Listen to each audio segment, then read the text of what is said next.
Hello everyone, this is the first game I'm going to show you.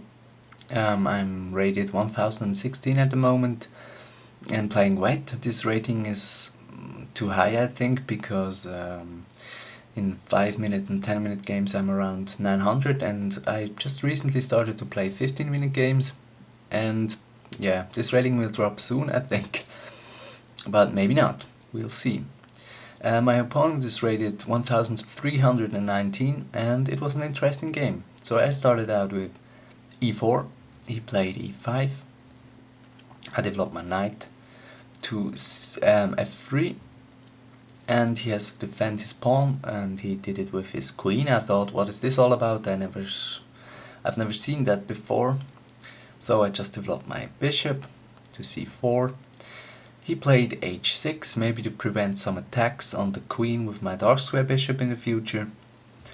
I just played d3, give a defender to that e4 pawn, and he played d6. I developed my knight, and now I'm threatening something like,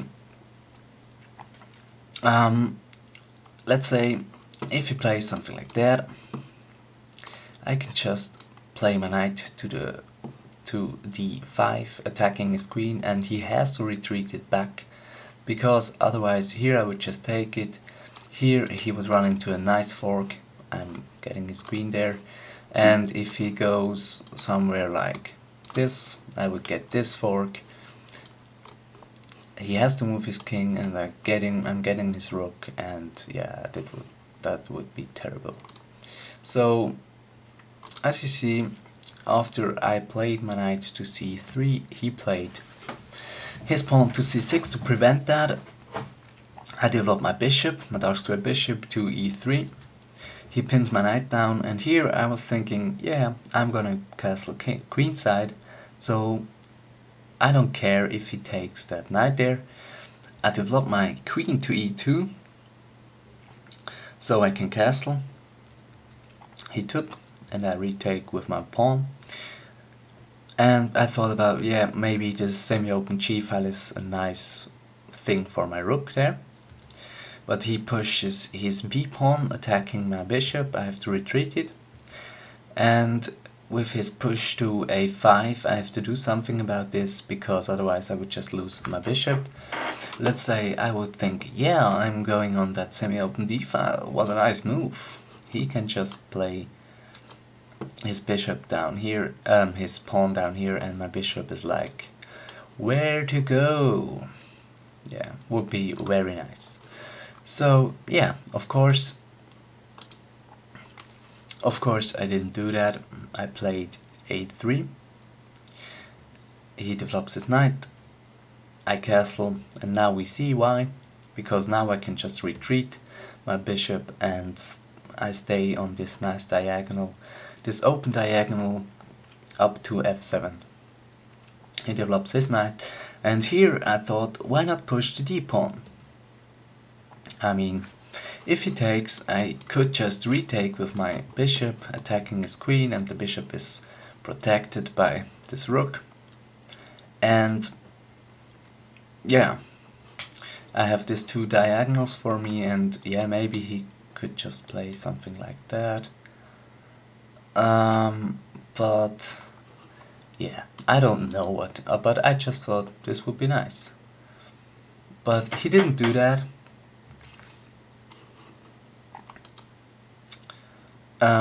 Where were we? He played g5. And yeah, now I played my pawn even further. Oh man, I hate that word. Because now, if he takes now, I could just retake, attacking his queen again, and it's the same thing here, with this fork. Whoa, no. With this fork here, so he has to take it. He cannot defend his queen, get his queen out of the way, so he has to take it, and I could retake with my bishop, and I thought this would be nice for me. But he played his pawn to c5. and I took my free pawn here. I thought, yeah, I want a pawn now. And again, he has to move his rook, because otherwise, let's say something like that, I have this fork again. So it was a game of forks, maybe. He played his rook over to c8, and I attack it again. He has to move it, and I brought my knight to c6. He took it, otherwise I would just take his rook, or he has to move his rook again, and yeah, and I take with my pawn. He has to move his knight, otherwise I would just take it with my pawn, and I push my pawn, attacking the rook again. And he has to do something about this, and I can just bring my queen up here, attacking the rook and the knight. Of course the rook is not protected by the knight, but what is he gonna do? I mean, yeah. He just brought his bishop to e7 to be able to castle here. So I took just his knight. He castled, and I thought I should bring another piece into the attack. So I brought my bishop up to d5 with the idea of bringing it to b7, attacking the rook again. He took on f3, and that was the moment I was like, whoa, I forgot about my king's side, what is going on there? And I watched, and everything is protected. I mean, the rooks are protecting themselves, the pawn on f2 is protected by the bishop is protected, and the pawn is protected now by the bishop here. So everything is fine down there. So I brought up my bishop to b7, attacking that rook, and now he's gonna lose that rook. He can't do nothing about it. Because, yeah, as you see, he cannot bring it here because I would take with my pawn. He cannot bring it here because I would just queen and take his rook after. So he played it to b8. I took queen, retake, and I attack it again with my queen.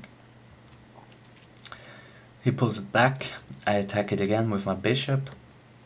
He attacks my queen, and now I pin down this bishop to his rook, so he cannot move it, and I'm still attacking that rook on e8.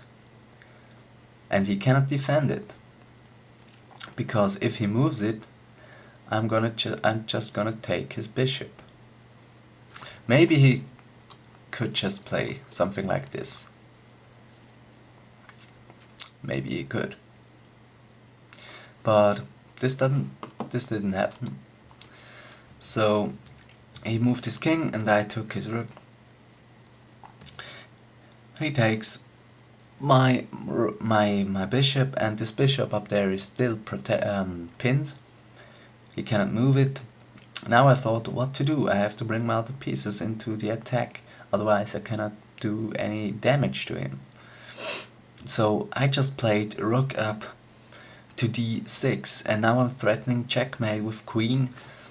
If you do something like that, I could just checkmate him here. So yeah, but what I didn't see is that he can take my rook on h1 with check. So what to do now? I just retreated my rook here, and he has to take it. You can't do nothing about it, because otherwise it would be still checkmate here on d8. So he took it, I won his queen, and he pushes his king to e7, and now I finally can get my bishop into play with check.